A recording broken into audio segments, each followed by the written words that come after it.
Sistema excretor, como é que ele cai no Enem? Então, não é segredo para ninguém que fisiologia é um dos assuntos mais cobrados no Enem. E dentro da fisiologia existem sistemas que acabam sendo mais cobrados no Enem. E um desses sistemas é o sistema excretor. E eu quero mostrar para você aqui na prática como é que o sistema excretor cai no Enem. Quando cai, é desse jeito aqui, não tem para onde correr. Olha só, primeira questãozinha aqui do Enem 2019. É uma questão mais recente, mas você vai ver que o mesmo padrão se recorre nas outras questões mais antigas. Então, o que é que está acontecendo? Questões que a gente tem acesso num banco mais antigo, elas têm o mesmo formato de cobrança de formatos mais recentes. Então, olha só o que esse texto vai nos dizer e o que o comando vai pedir. Vou direto para o comando, tá? O dispositivo criado promoverá diretamente a. Então, olha só, ele quer saber o que é que ele vai realizar de função, tá? Então, olha só, a função realizada. Então, quando eu tenho aqui, ó, uma questão de sistemas, né, basicamente, quando eu tenho questões de fisiologia, muito vai ser perguntado sobre a função ou funcionamento de determinado componente ou de determinado processo. E assim também acontece com o sistema excretor. Todas as vezes que cai, ele está relacionado a algum processo ou alguma função específica. Ele está falando aqui no texto do Kidney Project, que é um projeto realizado por cientistas que pretendem desenvolver o quê? Um rim biônico, que vai executar a maioria das funções biológicas do órgão.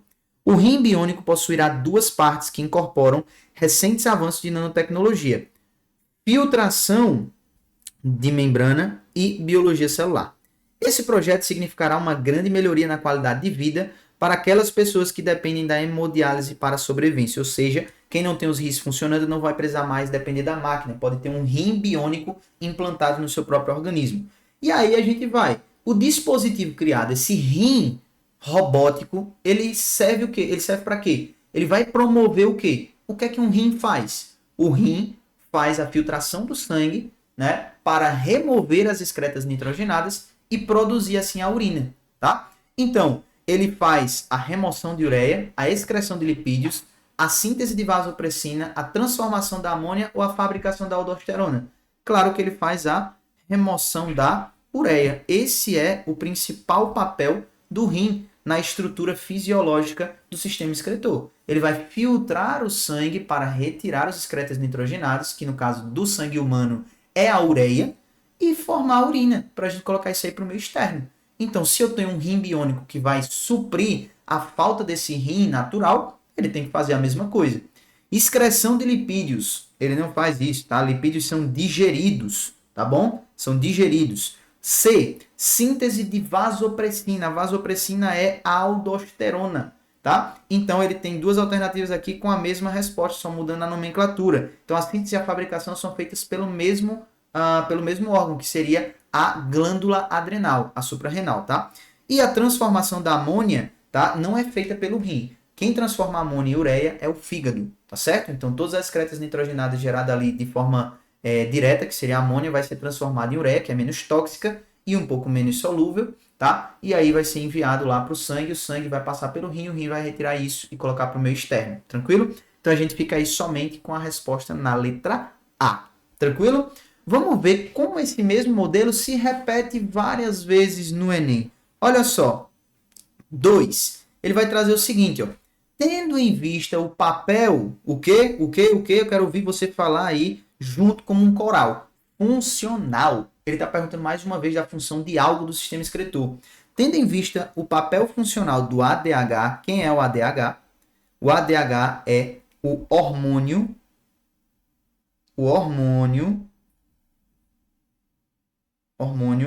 antidiurético.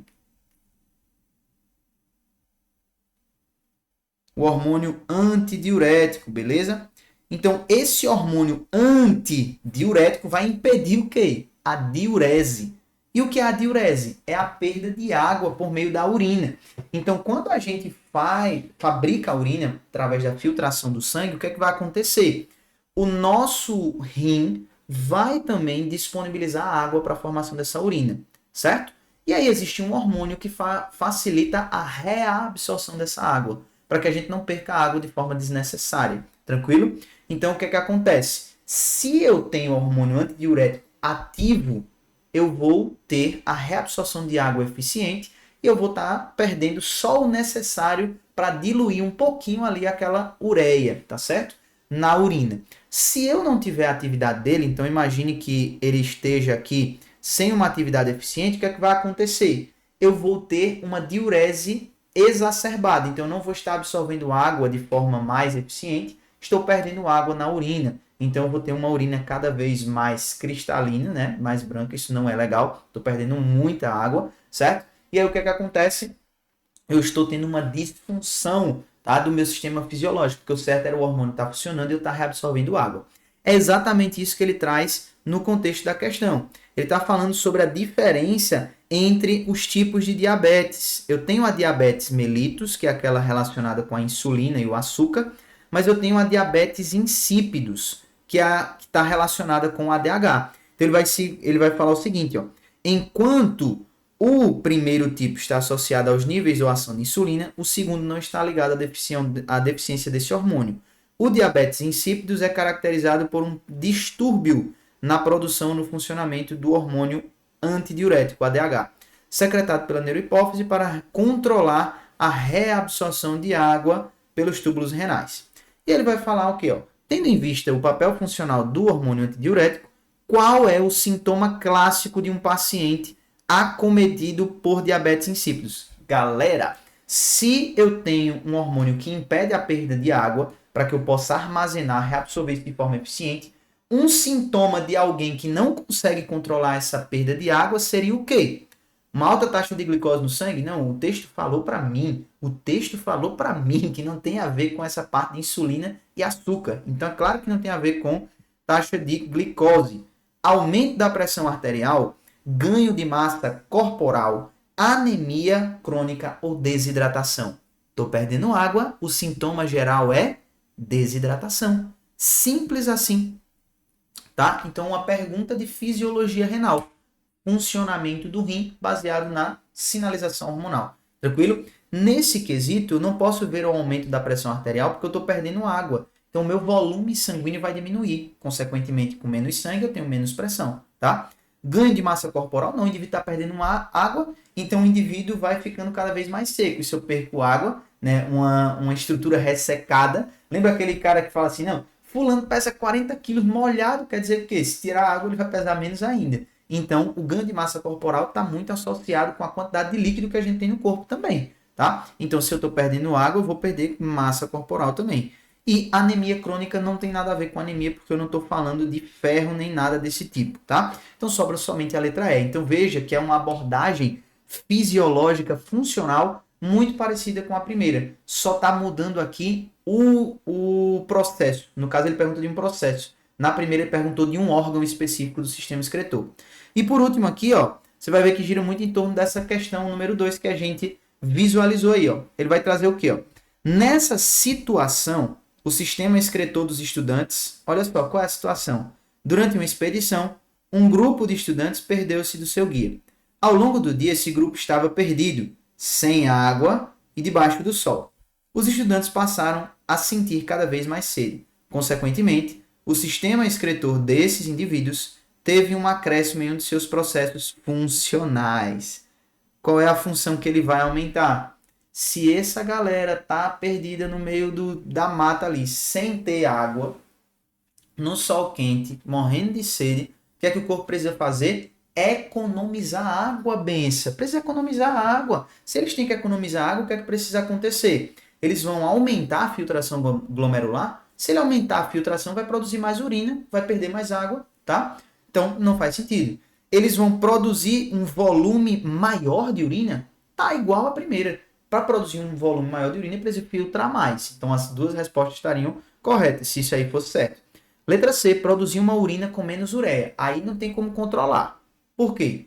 A quantidade de ureia que vai na urina é o que está no sangue. Ele tem que tirar. A ureia é tóxica. Se ela começar a se acumular no sangue, começa a desativar sistemas vitais, como, por exemplo, o sistema nervoso, tá?